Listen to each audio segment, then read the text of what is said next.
Hey guys, welcome to the Boss Method webinar. We are here today with Jenny Wemert. How are you, Jenny? I'm fabulous. Happy to be here. Thanks for having me.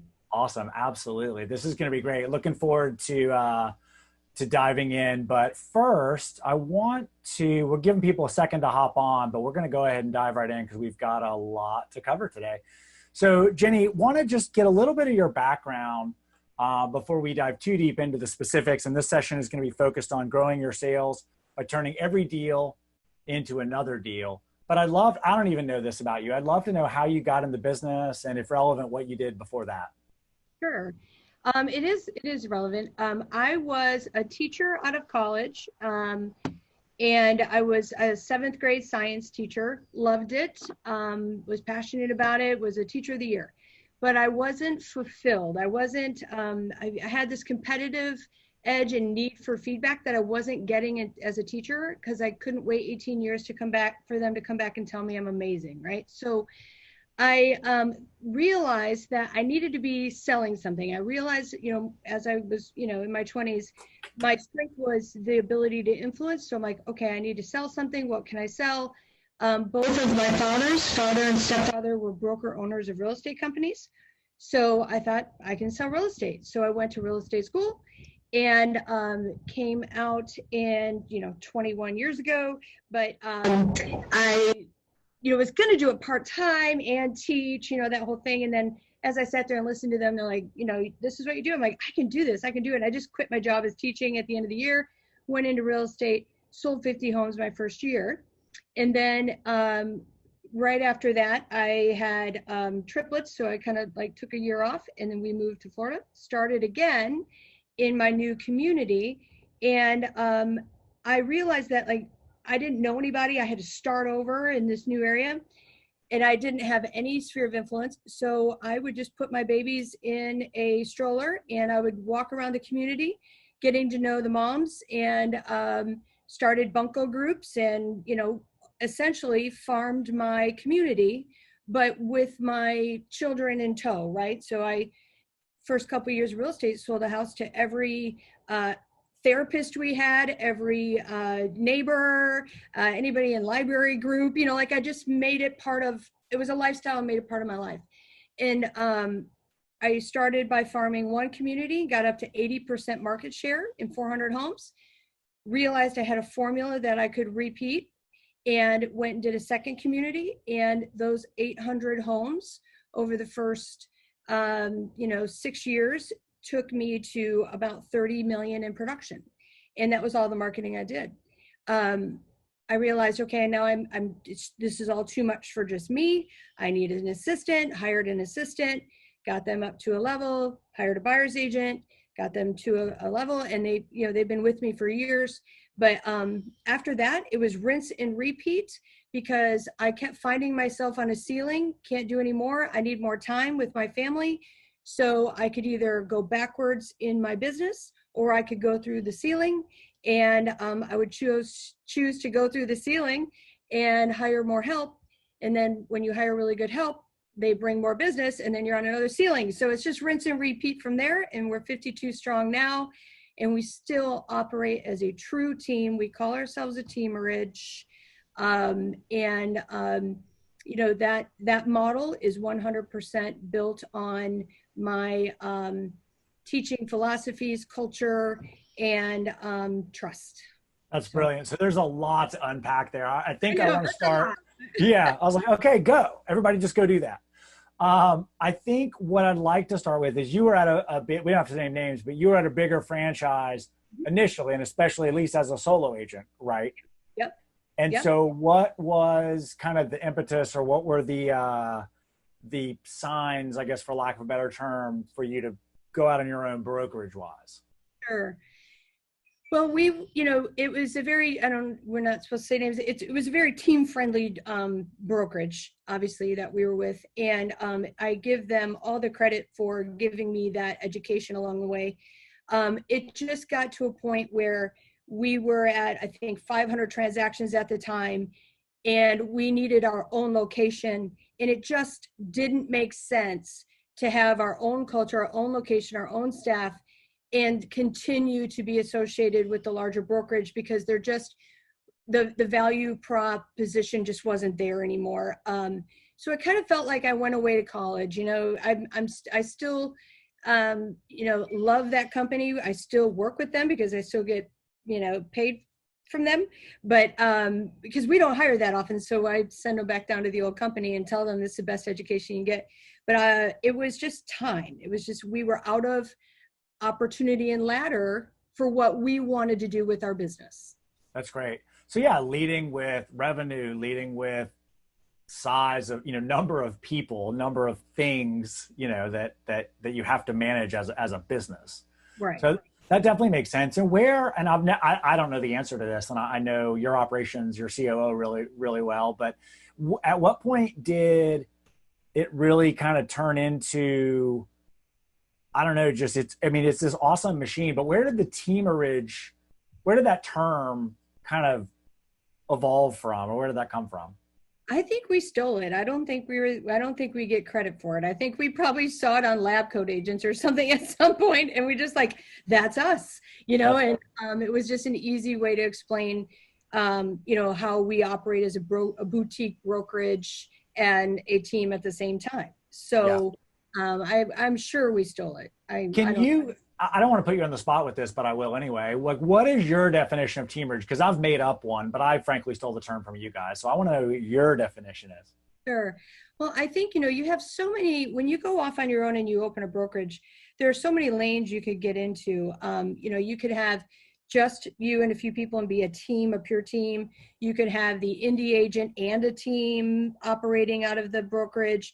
You could just be pure indie agents under you as a broker. And we have chosen to stay purely team. We do not have any agents that are operating outside of our team model. And what that means to us internally is that we are flying the same flag, and we are, we're using the same branding. We have the same culture. And so when the community sees us, they know us as the Wemert Group. We're not putting spotlights on our agents, specifically in like the greater marketing, because we've learned that we're stronger together than we are apart. And the reach that we have together is exponential. Yeah, you guys really live that more than anybody that I know. And it's very impressive. And I think anybody who wants to, connect with you or follow you or just watch what you guys are doing, they'd be wise. I'm also glad to know that my stolen definition of your stolen thing is accurate, because I say the same thing. It's a legit team. It's just legally a brokerage. Right. Exactly. That's great. 100% that way. So obviously it's not too hard to tell where kind of the turn every deal into another deal came from, because that was the inception of the whole thing. It was literally, now all that said, I'm curious, is that more listing work because you were physically in the neighborhood with the people, or would people refer out when people wanted to move in, or like what was that early?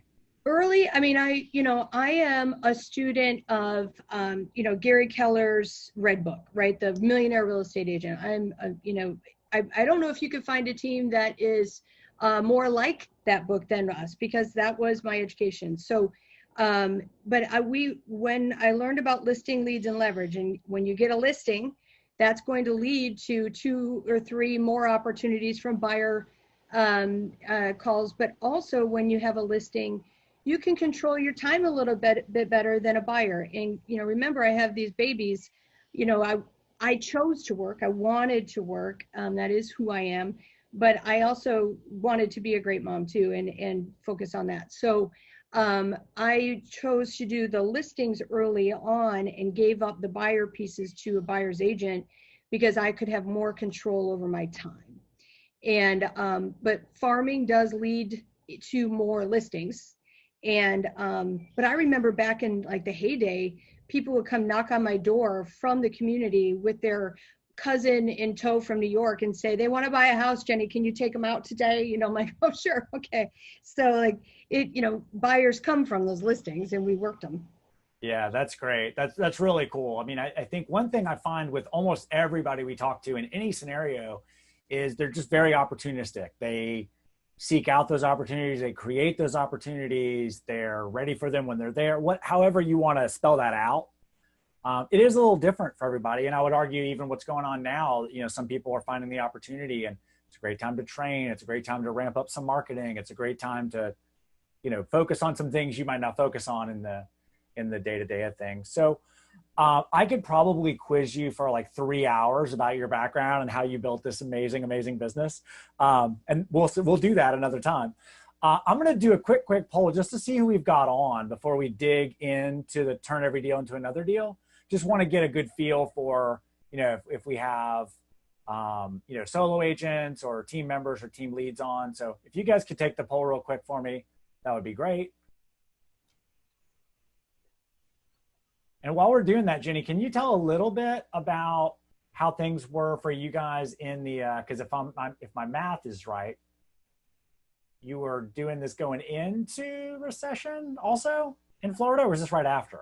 I was in Houston during 9/11, and then the big crashes around, the Enron and, the airlines and everything else. We moved 2002 to Florida. I went through the boom in 3, 4, 5, 6, and went through the mud in 7, 8, 9. And, but you know what, honestly, my business has always gone up every year. But, like in 2008, we had to dig in, we had to dig deep, and we had to do double the units to make the money. But I knew and trusted that if we put that time in and we put that effort in, when it opened back up, we were going to be in a phenomenal space because we were going to have the market share.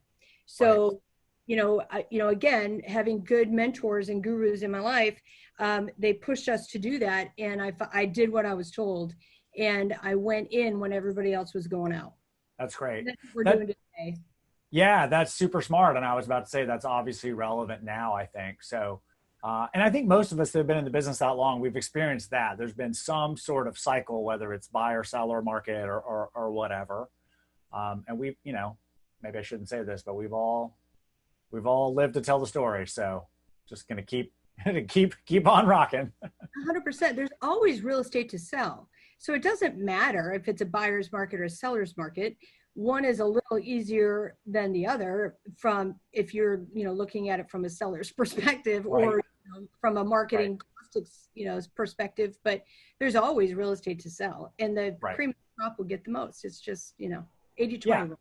And I think, yeah, exactly. And I think in some sense too, I mean, it's just that small nuance, the tweak to the marketing, the tweak to the team members or employees or whatever that is, just being mindful of that. So it looks like we've got a majority of team members on, also some team leads, and a good bit of solo agents. So I think, we'll certainly keep that in mind as we go. So the topic here is turning every deal into another deal. And so I'd love to hear just first and foremost, kind of your general process for, you've got somebody under contract, let's even start at that point. So somebody goes under contract. We won't worry about how you got them, but somebody goes under contract, marketing wise or follow-up wise, or moving into the next segment. Like, how does all that work, touch point and marketing wise? I'd like to back up just a step and go a step before the contract, because I think that's where you set yourself up for success. So the most important thing is that database and having correct contact information, history, notes, tags, whatever you decide is important. From that point, the agent is owning that data. But in our world, because we have such a leveraged model, we may have 6 or 7 people touch a file by the time it's done.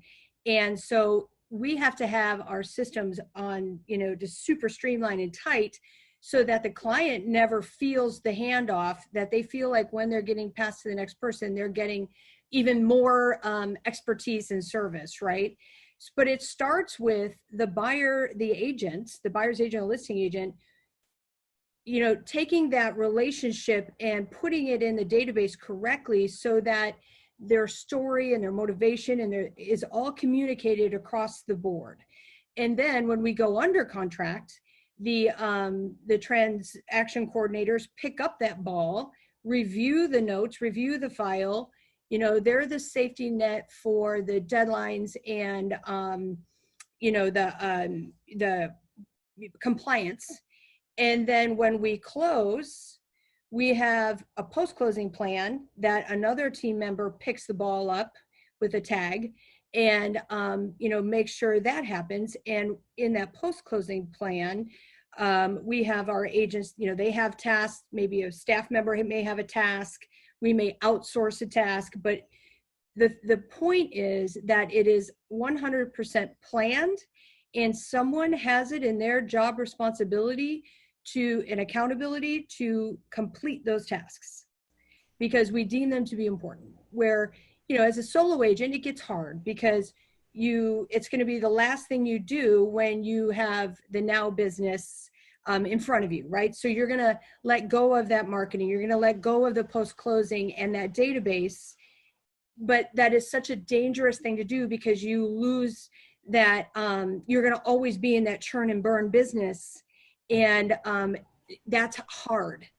Easier business is, in what we teach our agents, is that when you close a deal, let's say they're new in the business and they're on our leads for the first year or the first 2 years, after the third year, they should be at least 50% repeat referral business from their transactions from their first 2 years, because they are making it a priority to follow up with their past clients and stay just in relationship. They don't need to sell them anything anymore. They're just maintaining a relationship, and they're going to send them their family, friends, their deals. And, you know, the agent's business now has a foundation under it. It's easier. Those leads are more loyal, usually higher dollar. It's worth it to pay attention. But the average agent lets go of that piece because they don't have the time, and then they don't make it a priority. So when you get too busy, you got to figure out how to leverage that piece. You can't just let it go. Right. So yeah, once again, there's so much brilliance in all of that. There's at least 3 things I want to dig into more. And number one, a little selfishly, is the idea that setting up that as a concept from the get-go. I think a lot of teams churn a lot of people because they don't set up that concept in theory. And I hate to say this way, but what I see a lot of times, somebody will leave a team because they're like, it's all my own business now. But then they don't have any system set up to continue to manage that business. And I won't say put any numbers on it, but more than half of the time, those people don't make it in the business because they think that it's just, you know, magically these people are coming and going. So for the team member, I think it's important to emphasize that. For the team leader, owner, or boutique, you know, or just broker owner, I think the idea that setting that up as the plan. Yeah. Why everybody gets so excited about new leads, and more they're just email addresses people put on online to see more pictures or to do whatever. You know, why would you not love on your people? So people should go back and listen to what you just said like 17 times, I think, in a row. Yeah, it was a lot in there. I crammed it in. But I think that the important thing is when we are hiring from a team leader perspective, we say to our agents that we're bringing on board, we are going into business with you with the expectation that we are going to ride off into the sunset together. It is my goal every day to wake up and make this big enough, this business, you know, the umbrella big enough that every one of our agents has room to grow their business as big as they want to in partnership with the brand. And with that being said, we're all flying the same brand, but, you know, we come behind them, and it's super important that we bring that value to our agents, you know, through, you know, we know they don't have time to follow up on that marketing. We do that for them. You know, we're staying in front of their database. We're developing and building everything, bringing it to them on a silver platter and saying, okay, here's everything you need. Here are the 10 people you have to call and invite. They're your relationships. You got to make the calls, but everything else is done for you, you know, because if we say that's important, then we need to participate in that. Yeah. And in my opinion, is the 100% thing that will take you through any market that we have. You Yeah. you have to have a group of people that know, love, and trust you and know that you're in the business. Whether they're buying or selling, they'll call you. But if you don't have Yeah. that foundation, you're chasing the market of the moment and you're constantly having to reinvent yourself and your team and everything else. Right. Absolutely. And I think to even just oversimplify that, I think the company has a clear plan and you communicate it to the agents. 100%. Everybody knows what's going on. You know, it's very impressive. Can you talk a little bit? I probably should have asked you this earlier. Can you just talk a little bit more about your structure, kind of about like the marketing team and the admin team and just how a little bit of how you guys are set up? I think that would be relevant. Sure. You know, up until last year, we had agents only working as buyer's agents and agents only working as listing agents. We have recently changed that model and allowed them to go what we call hybrid. Not all are hybrid at this point because we think listing agents, you know, it takes a minute to get to that level and feel comfortable consulting in a listing, but we allow our agents to hybrid, and that has given us a little bit more flexibility to pivot and work with the client as a whole and take away one opportunity to drop a ball, you know, in a handoff, right? So we have agents that are hybrids, but they only work as agents. So they are responsible from the lead from, you know, they don't even have to convert the lead necessarily because it's handed to them from our ISA department. They have to service the lead, write the contracts, get it to our transaction coordinators, and then close the file and follow up on their database. They have about 8 tasks on our team, and that's it. We have transaction coordinators, and we have 5. That's all they do is contract to close and support the agents. We have inside sales that we have all of our leads funnel through, and all of our agents have different goals. We don't have robots, but we can do that because we are in control of the lead flow. So if an agent has 2 leads or a goal to do 2 a month, we can control the number of leads so that they don't get overwhelmed with too many, but that they have, you know, comfort and trust that they can get one, go sell it, and come back to the well and get another one. And that's through our ISA department. And then we have a full marketing department and photography department that supports our list side to make sure that we are, you know, leading in our marketplace for technology. And we are truly investing in marketing of our listings, not just throwing them on the market and letting somebody, you know, pass the ball off to an assistant to run, right? We believe that, you know, if we provide excellent expertise and customer service, that in itself will just bring people back in the future just because they trusted us. Right. Yeah, that totally makes sense. And I think I love your response to even going back further. I think the idea is that you're always asking, which kind of means you're never asking, like you're demonstrating great value. And so you don't have to say, do you or anyone, you know, I mean, you probably still do because it's smart to do that, but you don't just call them once a year and say like, hey, who are you going to send me? You know, you're truly creating a relationship with them. It's very much implied. They know we're realtors. They know that's how we work. Realtors get into very intimate relationships with people in their lives in a very short period of time. Right. And, you know, you have that. Sometimes you're like, yeah, good riddance, but most of the time it's like, oh, I'm so sad. We're not going to talk every day, right? And people don't want to hear from you every day. They know you're there, but if you just check in like you would naturally check in on a relationship, you know, you just it's welcomed. They loved you. Why would you? People are afraid to call back later. It's like, why? You guys, we had a very close relationship. Right. So I could pick up the phone and call a client from 10 years ago, and they would be happy to hear from me. You know, Right. so I think people get caught up in not feeling salesy. Well, you're not. You have a relationship now. You're just calling a friend. Right.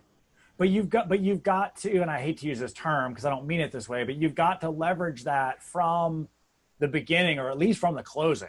You know, if you can't do it early, if you're a solo agent and you just can't do that. One of the things I always did a million years ago when I was in production, I would always half jokingly, but not jokingly, talk about the housewarming party while we're looking at houses, while, you know, when we met, just like, oh yeah, this is gonna be great. I can't wait, you know, for your housewarming party, for your housewarming party. And there is nothing better than walking into a room full of all their friends and like, oh my goodness, this is our agent. He found us this house. It's so great. Everybody's like, oh, do you have a card? I mean, it's not rocket science, you know? No, right, right. I think the And, bigger your company gets, the more you need to have a true structure, you know, that your plan can't just be that, but well, and that's true. And I was just going to say, it gets harder and harder to scale. Our goal is to do 1,000 transactions this year. So we have to do it on scale, and we want our clients to feel like they're the only client.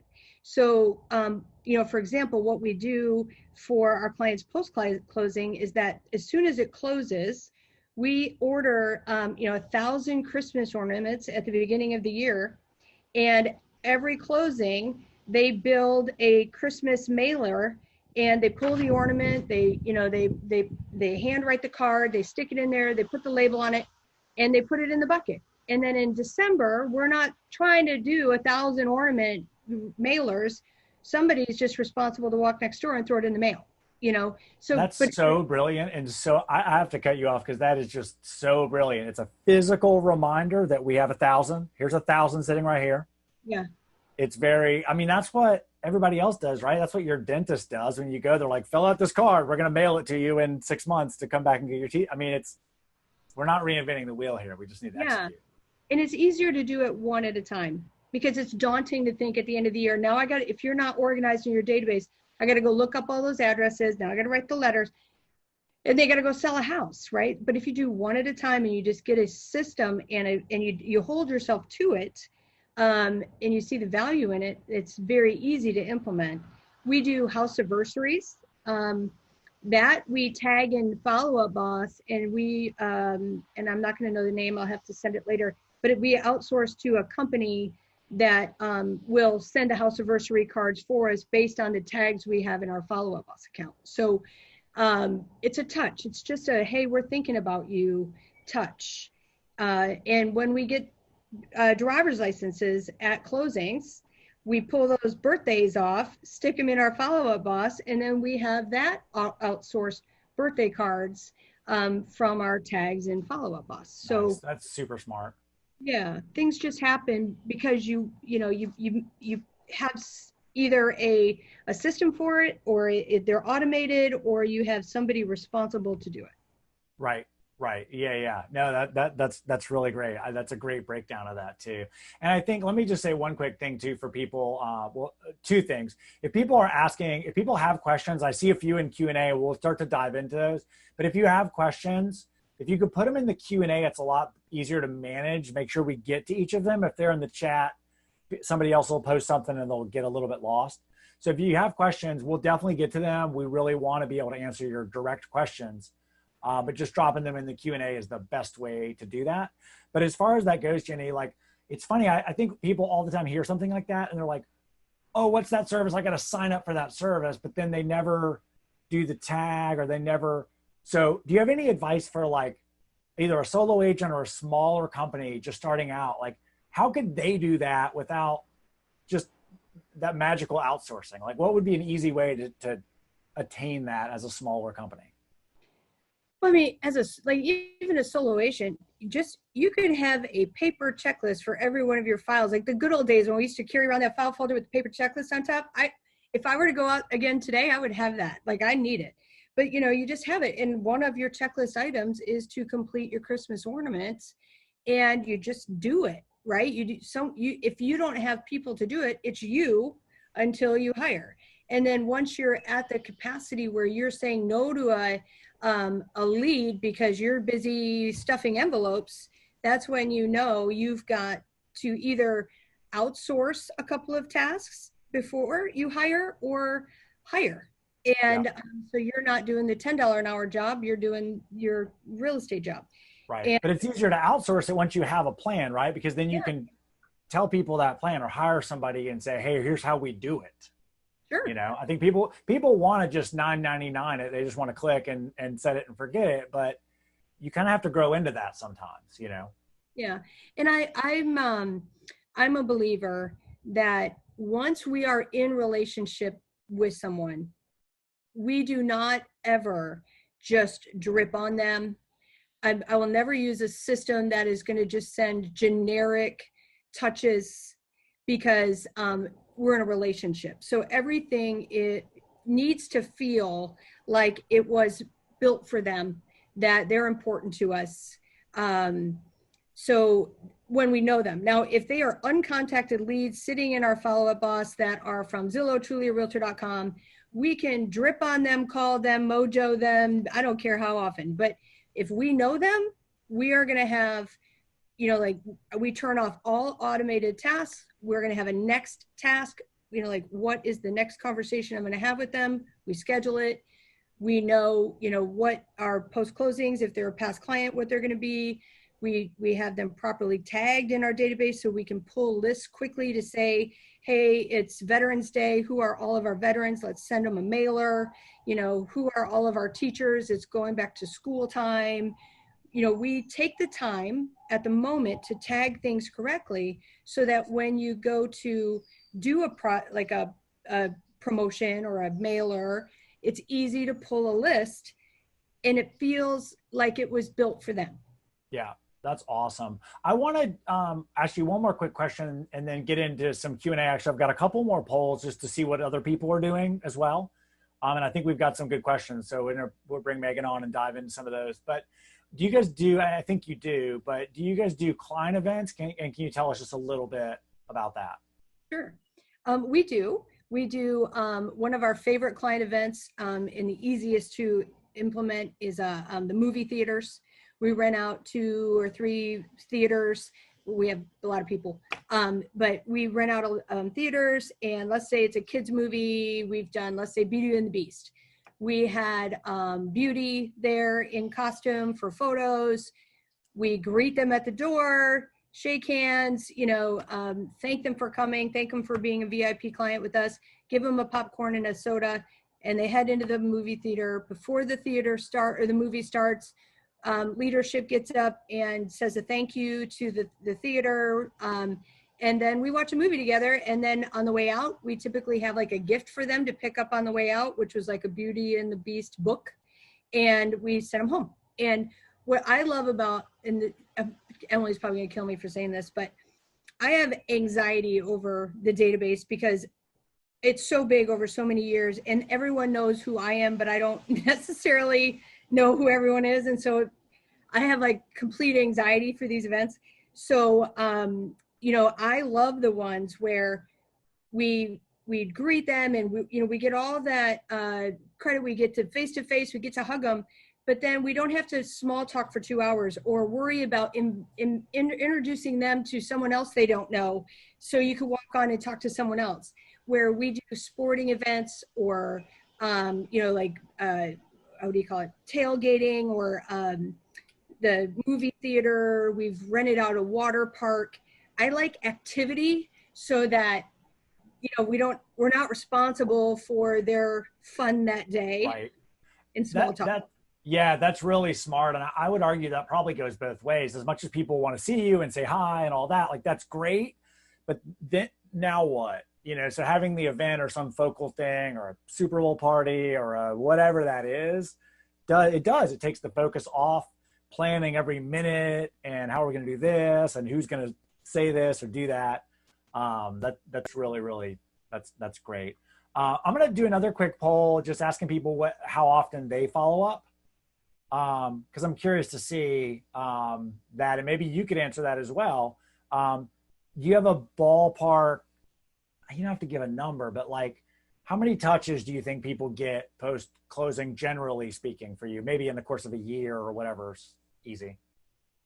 We try to make it feel natural, right? Because, I always try to put myself in their shoes and think it would be so awkward if my real estate agent just called me out of the blue once a month for no reason. Like, it's sort of weird, right? So we try to have a reason to call or a touch. So like we'll probably touch them, I don't know, maybe 6, 7, 8 times a year on purpose. Yeah. And then you know, some agents have deeper relationships with the clients than others, but you know, we try to at least, you know, have on purpose touches, but that could be a call, that could be us mailing them scratch off gift cards at, or scratch off cards at St. Patrick's Day. We do pies at Thanksgiving, little drop offs. Like through the pandemic, we drop things off to our nurses. So we try to make it natural, but we keep track to make sure that we've touched them. The goal is to not hound them every minute. To maintain a relationship, you don't have to do that every 5 minutes. You just have to be there when they're thinking about real estate and remember your name. And, you know, Facebook was God's gift to real estate agents. So if people, when you're sitting at closing, they've got to make sure that they are friending them on Facebook. And then on Facebook, you can go in and say, who do I want to see their post first? Make your past clients the ones you want to see their post first. So, you know, we may have 6 on purpose touches, but you could touch every day just by commenting on their post or messaging them saying, oh my God, I'm so sorry your dog died, and send them a card. Or, you know, it's so easy if you connect on the social media piece. Right. It gives you, it literally, well, it's funny just talking about like that icebreaker intro type thing. Like it literally does that for you. It literally pulls people to the top that are like, hey, maybe you should think of this person today. Yep. That's great. I love that. We've got actually really good answers from people. We've got a lot of always. Got 39% always for following up with people. Good. Post closing. So that's great. Do another quick one about how many referrals, and this is as a percentage. So Jenny, do you have any idea with you guys how, as a percentage, how many of your people are direct referrals or repeat? You know, it is a number we track. I couldn't say like from one client how many we get, but I would say we track what our percentage of repeat referral business is for our team as a whole. That is the most important number that we do track. And we're at 40%. So 40% of 1,000 transactions is in my opinion, pretty impressive to have a referral business at that level, not a churn and burn business at that level. And especially as big as you guys are, it'd be one thing if you were a solo agent and you were just out there, you know, shaking hands and getting business. But like this is a big company doing that at scale. Yeah. That's very cool. We've got really interestingly varied answers. I've got, actually, I can share it and then everybody can see it. I don't have to read the poll to everybody. But it looks like the sweet spot is 25 to 49%. But a pretty good spread, pretty good, I don't know what, a bell curve. It's a straight bell curve, I guess. That's cool. And I'm sorry, I didn't mean to interrupt you on that, but I think that's very impressive that you guys were able to do that at that level. Well, we do a little bit of both businesses, right? So, you know, we are a referral based business, but we use paid leads from every source, you know, like realtor.com, Zillow, Trulia, Facebook, Google, you name it, to fill the pipeline. But the goal is to take those leads, which we don't make much money on because they're expensive, and turn those into 2 or 3 more transactions down the road. And that's why what we talked about earlier, it's important to be in business with your team for a long period of time instead of having to turn your team over all the time, because it's just hard to get any momentum in that direction. Yeah, that's really, really great. And one last question for people. I don't want to poll everybody out, but just asking if people have a post-closing follow-up plan, like an actual definitive. It's really good. It's funny because I can watch them come in. I know you guys can't see them, but I'll share them in a minute. At what point, was there a point, Jenny, at which you guys kind of, was that all, I mean, my guess is that was always baked in, but was there some point at which that was like a big like light bulb for you guys? Like, wow, we really need to focus on this? Or has that kind of always been the way? It's something we've known all along. We haven't always implemented at the highest level. You know, you got to start somewhere, right? And once you put one system in place and it takes hold, you can add another system to take hold. You just can't let other things slip when you put new stuff on, right? Right. But, you know, I would say, you know, once you get a really good hire assistant, or if they are doing their part, it's much easier to implement things, because now someone else has it as a job description. It's not just you wanting to get it done. It's their job to get it done. And then, hiring the right person, like Emily, our COO, was a huge turning point in our business, because she was able to take all the things I thought we were doing or wanted to be doing and actually implement them and keep them implemented, but also make us look good doing it and help us tell our story. So Emily has been a big change. And then my husband, 3 years ago, we were a little bit out of line on referral basis versus the transactions, the paid leads. And we've really have felt like we're going to be moving into a shift for the last 3 years. We're just kind of waiting to see what was going to happen. Was it going to be the disruptor? Was it, what was it going to be? But we knew that something was going to be coming. So we've been holding money in a treasure chest ready to move forward, but also made a concerted effort to move to that repeat referral business and put money there, invest in it. And so we've made it it's like, that is the number we've been tracking for the last 3 years with the team, and they understand how important it is.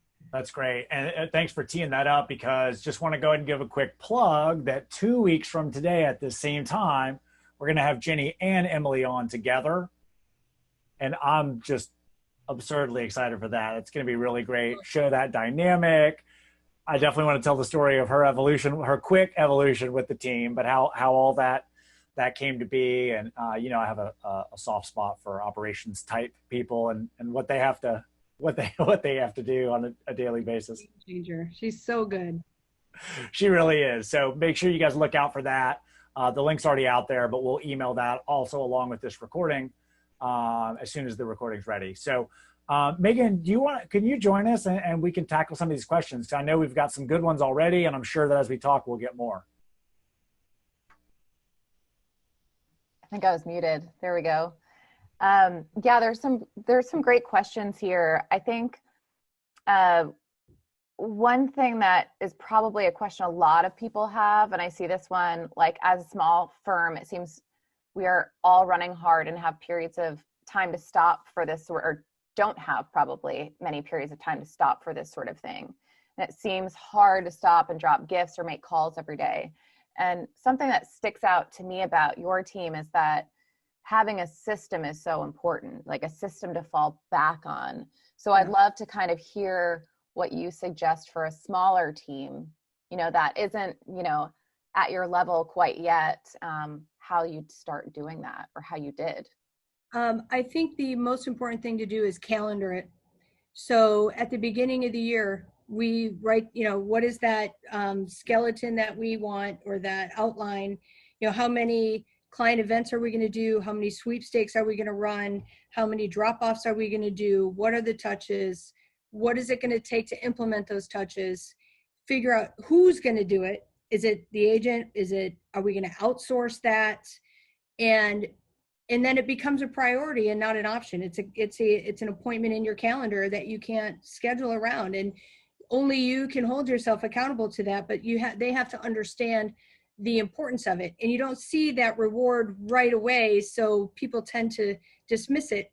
But they're going to be on our webinar 5 years from now asking the same questions, because they don't have a foundation to their business if they're not building that those relationships in that database, because the database is the foundation of a real estate business. It's a foundation of any small business.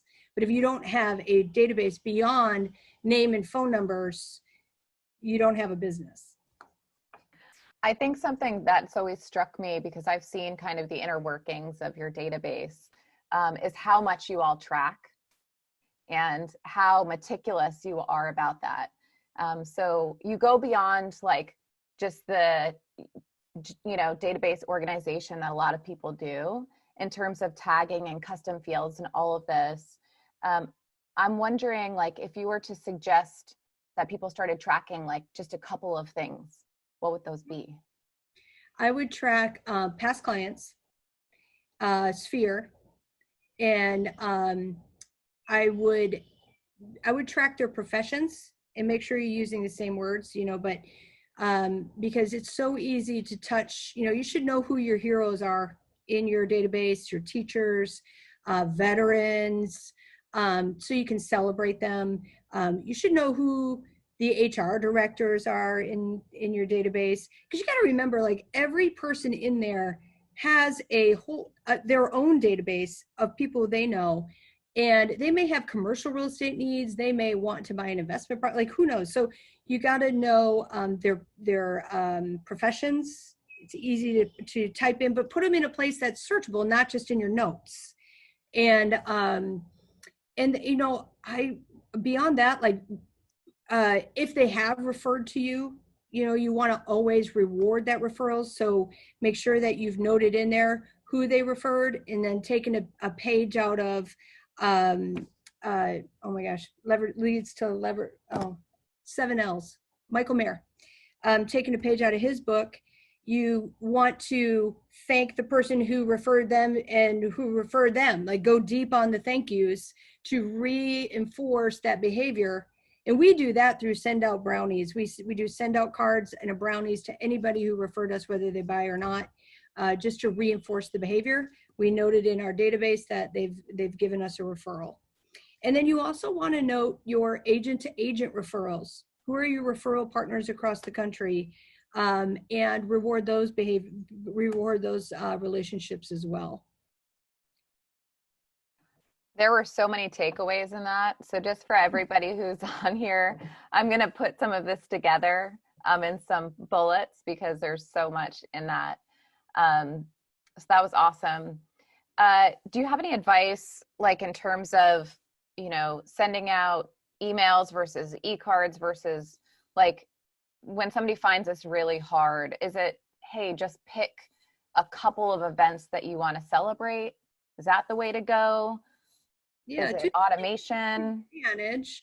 I'm not a huge fan of automation, except that, we do outsource the birthday cards, but they're still personalized from us. But it is an automated piece. We pay more for those than it would cost me probably to have somebody sitting in an office do it, but it's done. We don't have to touch it. It works. I think that I forgot your question. See, there it is. Yeah, no, I think that's good. It was just like around somebody who's really not so strong at sending out those cards, or, and I think the big message here is often, sometimes people get overwhelmed by a big concept and just don't know where to start. And you said before, which I put in the chat, like, you just do it. So, like, you just pick something that you're going to do and do it, right? Right, and schedule it, right? Let me give you two just pieces of content that maybe people could use that are easy to maintain and have a huge impact. But one, we send out an e-newsletter to our entire database once a month. So at least we know we've been in front of them once a month. That is as automated as we get, but it is all personalized content. It doesn't come from a company that produces it for us. So that's a little bit labor intensive, but it's our content and we're in front of them. The easy piece that I want to share with you is developing a Facebook group for your sphere. So it's your sphere, it's the people who referred to you, it's your past clients. We've done that. Our team all invite, at the closing table, they're like, ooh, let's be Facebook friends. And I'm going to invite you to, we call it Friends with Benefits Facebook group. And when they're in there, we don't market to them in there. That is not a place that we do ads. That is where we offer up freebies or giveaways, sweepstakes. Like, we may ask them a question or two, like, here and there, but we do costume contests in that group. They're sort of an extension of our team. So if we're doing something like team culture, let's say during the pandemic, we did a sock day for our Zoom call. We're like, show us your socks in Facebook. And they showed it for a chance to win a $25 Amazon gift card. And so it's just an extension of our team in that Facebook group. but by being in the group, they're going to see that more than you could ever touch somebody on like a business page on Facebook, right? And then they interact. They're like, our realtor's better than yours, and they do Facebook posts for you. And that piece, if you just schedule in once a week a giveaway or a touch, is easy to manage, but you got to do it. You can't let it go stagnant or you've ruined it. But very easy to maintain. And it also, from a team leader perspective, it also helps you stay in front of the people as a brokerage or a brand. And so they're in relationship with the brand and the agent, if you get what I'm putting down. Yeah, that's really good. And I got to jump in there because that reminded me of a couple of things. In fact, on all of these sessions, it's something that I've now seen in each one.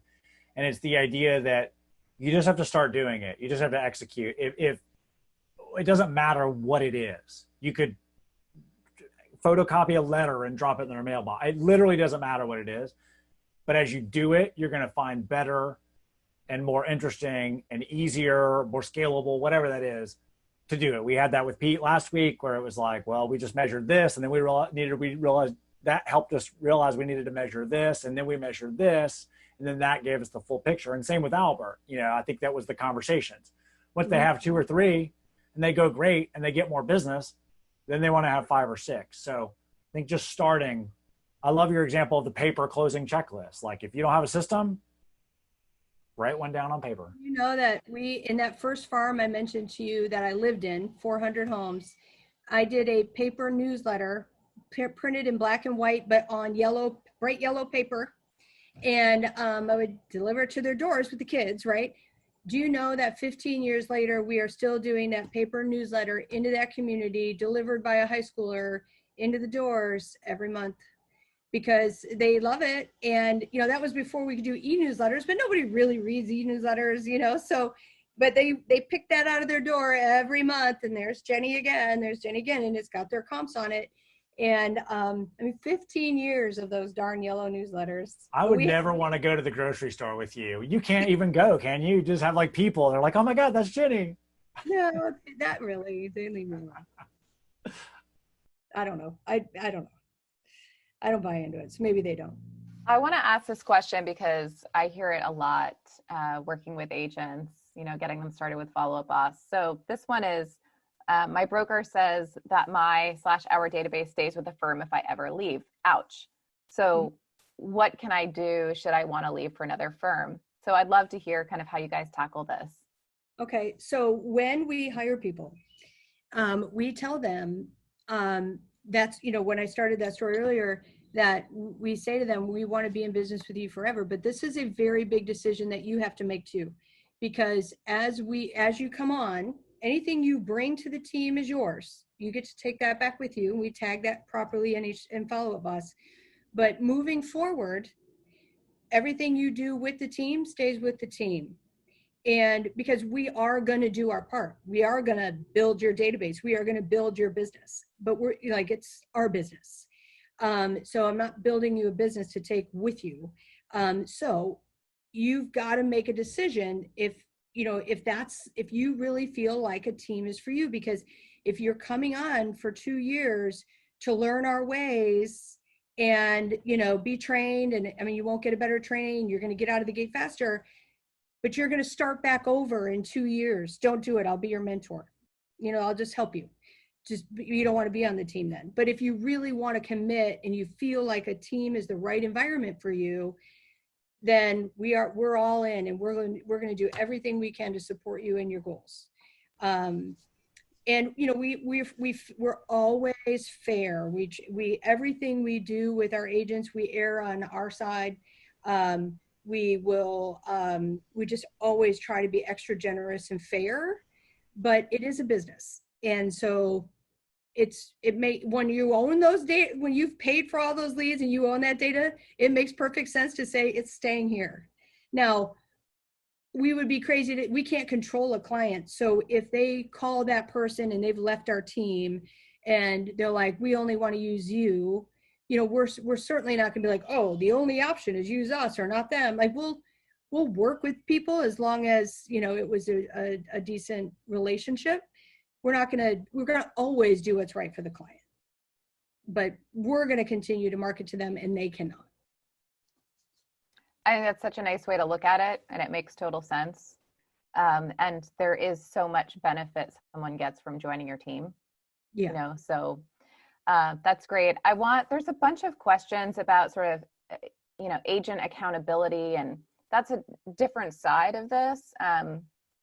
But so I don't think we have to dig too deep into this, but would certainly love to hear sort of what your general take is on that, and how you guys cover that, say, week over week. Yeah. So I have a strong feelings around that, but I think I'm not a micromanager, and I have ADD and I'm all over the place, but I'm a producer, right? If somebody were to follow me around and tell me what I had to do, how I had to do it, and, you know, how many people I have to call and I have to ring a bell and do, like, I wouldn't be able to perform under those circumstances. So I don't impose that on, I couldn't impose that on anyone else because I can't even do it to myself. So that doesn't mean that we are rogue and running wild in the office. Our agents turn their numbers in on a weekly basis, and they do that not because we are wanting to drive them and punish them. We're doing it because we need to see, where are the trends? Is anyone need help? You know, are we hitting our goals? Are we bringing enough value to them? Are we making that phone ring enough? And we're watching those, just, you know, the trends in the business. If we see somebody writing a bunch of offers and not getting offers accepted, we're going to step in and ask if we need to partner them with someone or additional training. It's always, you know, giving people the benefit of doubt that they care enough about their business that they're doing the right things, right? The other thing that is built into a teamerage is accountability comes within the systems, because we are all reliant on each other. So if one person drops the ball, you've got a break in the chain, and it's blatantly obvious. You know, I don't need to have an hour conversation with somebody every Monday morning, you know, to drive that point home. They're not, the next person can't get their job done because you dropped the ball. So if you have tight systems, and, you know, and expectations and checklists, the accountability is built in. And then, so we just try to focus on positive reinforcement, and, you know, production and people hitting their goals. And we want it for them as much as they want it. I don't know. I'm not a fan of the I don't know, that accountability, call 100 people, check a list, you know, I don't know, ring a bell, all that. Not I think there's a whole other webinar, but I think, you know, honestly, it's good leadership. I mean, there's been a couple of times I want to dig in, and we'll do this with Emily, to kind of the CEO concept. You know, I mean, a lot of people throw CEO out there a lot too easily, you know, just in an email signature or whatnot. But I think the idea of truly growing into a leader and a business owner is a different thing. And I, you know, one thing I tell people all the time, it's like, it's all your responsibility. It's your company. Yeah. You know, right. You're yelling at them to go make X number of calls and, you know, saying, oh, you only made 9 instead of 10 is not really your style. So that was a great answer. Yeah. But we have the systems, right? I mean, so what you are also saying is that the systems are built in. So there's the accountability. Right. Kind of speaks for itself. Yeah. And when you end up, like, in all of our agents, you know, we don't have, you know, part-time agents per se. All of our agents are productive. We're all working in mastery because we have to. We just brought in a group of new agents, but it is so hard to bring a new agent into what we're doing, because it's like drinking real estate out of a fire hose, because we rely on each other so much, and the new agents just don't know what they don't know, right? So it's hard to just step into that chain. We have to be really careful, but it's fun. We have good people.